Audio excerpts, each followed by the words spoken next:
Hello दोस्तों, my name is Dipendra and your most welcome to our YouTube channel. दोस्तों, science के अनुसार जिन वस्तुओं का घनत्व जल से अधिक होता है जल में डूब जाती हैं, तथा वे वस्तुएं जिनका घनत्व जल से कम होता है जल पर तैरती हैं।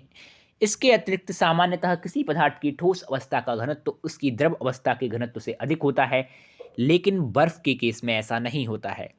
इसी कारण बर्फ़ जल के ऊपर तैरती है। दरअसल ऐसा इसलिए होता है क्योंकि मानक वायुमंडलीय दाब पर जल का घनत्व 4 डिग्री सेल्सियस पर अधिकतम होता है, जिसके कारण बर्फ़ जो कि 0 डिग्री सेल्सियस पर बनती है का घनत्व 4 डिग्री सेल्सियस पर उपस्थित जल से कम होता है। अब यहाँ से प्रश्न उठता है कि बर्फ़ का घनत्व 4 डिग्री सेल्सियस पर ही अधिकतम क्यों होता है। इसको जानने के लिए हम पहले यह जानते हैं कि किसी पदार्थ की ठोस अवस्था का घनत्व द्रव अवस्था से अधिक क्यों होता है।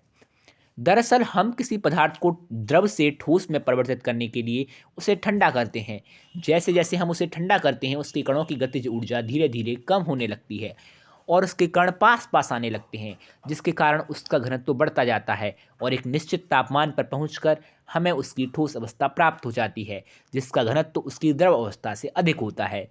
जब बात जल की आती है तो वहाँ कुछ अलग होता है, क्योंकि वहाँ एक अन्य फैक्टर भी काम करता है, जो कि है हाइड्रोजन बंधन। यह किसी जल के अणु के ऑक्सीजन और किसी अन्य अणु के हाइड्रोजन के मध्य बनता है।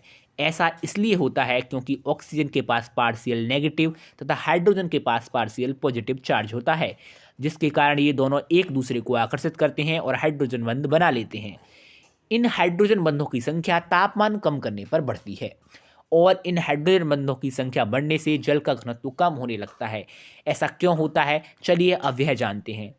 जब हम जल को धीरे धीरे ठंडा करते हैं, तब लगभग 4 डिग्री सेल्सियस तक हाइड्रोजन बंधों की संख्या बहुत कम होती है, क्योंकि तब तक जल के अणुओं की गतिज ऊर्जा इतनी अधिक होती है कि वह आसानी से हाइड्रोजन बंध नहीं बना पाते। 4 डिग्री सेल्सियस से कम तापमान करने पर बंधों की संख्या बहुत तेज़ी से बढ़ती है तथा 0 डिग्री सेल्सियस पर पहुंचते पहुंचते अधिकतम हाइड्रोजन बंध बन चुके होते हैं और कुछ इस प्रकार की संरचना बनाते हैं, जिसमें एक अणु का ऑक्सीजन परमाणु दो अन्य अणुओं के हाइड्रोजन परमाणुओं से जुड़ा रहता है। यही बर्फ की संरचना है। आप यहाँ पर देख सकते हैं कि इस प्रकार बनी संरचना में बीच में खाली जगह होती है, जो कि जल के घनत्व को कम करती है।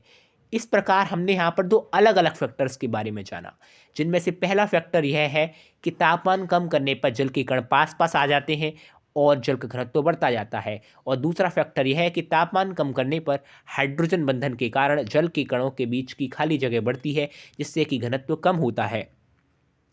4 डिग्री सेल्सियस से उच्च तापमान पर प्रथम फैक्टर अधिक पावरफुल होता है, क्योंकि जैसा कि मैंने बताया 4 डिग्री सेल्सियस से अधिक तापमान पर जल के कणों की गतिज ऊर्जा इतनी अधिक होती है कि वे आसानी से हाइड्रोजन बंध नहीं बना पाते।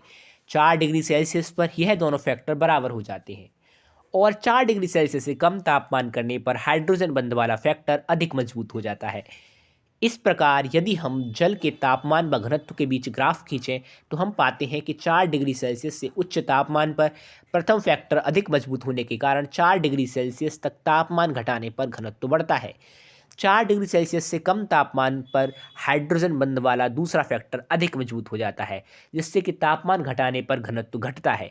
इस प्रकार आप देख सकते हैं कि ग्राफ का उच्चिष्ट 4 डिग्री सेल्सियस पर है, जो कि जल के अधिकतम घनत्व का तापमान 4 डिग्री सेल्सियस दर्शाता है, जबकि बर्फ़ जो कि 0 डिग्री सेल्सियस या उससे कम तापमान पर होती है का घनत्व 4 डिग्री सेल्सियस ताप पर उपस्थित जल के घनत्व से कम होता है। यही कारण है कि बर्फ़ जल के ऊपर तैरती है।